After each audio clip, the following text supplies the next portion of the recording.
Hello hello Madhu, ఎవరు మాట్లాడుతున్నారు? నా పేరు రాఘవ. చెప్పండి రాఘవ. నా వయసు 36 సంవత్సరాలు మధు. నాకింకా పెళ్లి కాలేదు. సుమారు 12 ఏళ్లుగా ఆడవాళ్ళ ఇన్నర్ వేర్స్ అమ్మే ఒక షాప్ లో పనిచేస్తున్నాను. నా ప్రాబ్లం ఏంటంటే చెప్పండి. నేను ఏ అమ్మాయితోనూ మొహం చూసి మాట్లాడలేకపోతున్నాను. నేను ఏ అమ్మాయిని చూసినా నా కళ్ళు నేరుగా వాళ్ళ అది నేను చెప్పేది మీకు అర్థమవుతుందా మధు? అర్థమవుతోంది. అంతే మధు. నాకు ఏ వస్తువు చూసినా ఒక అమ్మాయి వచ్చోజాలే గుర్తుకొస్తున్నాయి. For example idli, apple, orange, football, చంద్రుడు. ఇలా దేన్ని చూసినా ఇప్పుడు కూడా నా పక్కన ఒక కారు ఉంది. దాని హెడ్ లైట్స్ చూస్తుంటే నాకు అవి గుర్తుకొస్తున్నాయి. దాని వైపర్స్ చూసినా అలాగే ఉంది. ఒక్క నిమిషం. ఇడ్లీ, ఆపిల్, ఆరెంజ్ అవన్నీ ఓకే, బట్ ఆ కార్ వైపర్స్ ఏంటి కనెక్షన్? అర్థం కాలా. సింపుల్ మధు. ఒకటి లెఫ్ట్ లో, ఇంకోటి రైట్ లో. ఇలా ఎవరిని చూసినా ఈవిడ సైజ్ ఎంత ఉంటుంది, ఇలాంటి ఆలోచనలే వస్తూ ఉన్నాయి.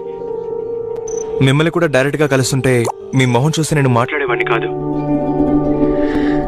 రాఘవ, మీ ప్రాబ్లం ఎందరో మగాళ్ళకి ఉండేది. మీరు పని చేయండి.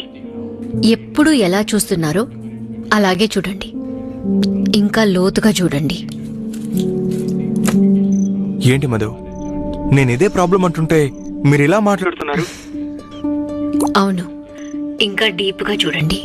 ఆ వచ్చోజాల వెనక ఆ అమ్మాయి మనసు ఉంటుంది. దాన్ని చూడండి. వీధిలో పువ్వులు అమ్మే ఓ అమ్మాయిని చూస్తే తనెందుకు ఎండలో పువ్వులు అమ్ముతోంది అని ఆలోచించండి.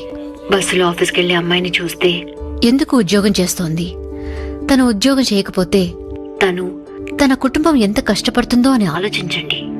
మీ షాపుకొచ్చే ఆడవాళ్ళందరినీ ఆ విధంగానే చూడండి. హోటల్లో పరోటా వేసేవాడికి చంద్రుడిని చూస్తే పరోటాలా కనిపిస్తుంది. చంద్రుడిని చేరుకోవాలని ఆశపడేవాడికి అప్పడాన్ని చూస్తే చంద్రుడిలా అనిపిస్తుంది. సో కళ్ళు అన్నీ ఒకటే, చూపే వేరు వేరు. మీరిలా చూడ్డం మొదలు పెడితే ఇంకొద్ది రోజుల్లో ఏ అమ్మాయి కనిపించినా మరో 2 విషయాలు చూస్తూ మాట్లాడడం మొదలు పెడతారు, వాళ్ల కళ్ళని. ఏంటి మధు, ఇంత సింపుల్ గా చెప్పేశారు? రాఘవ, ఎప్పుడూ సమస్యలే కష్టంగా ఉంటాయి, కానీ పరిష్కారాలు సింపుల్గానే ఉంటాయి.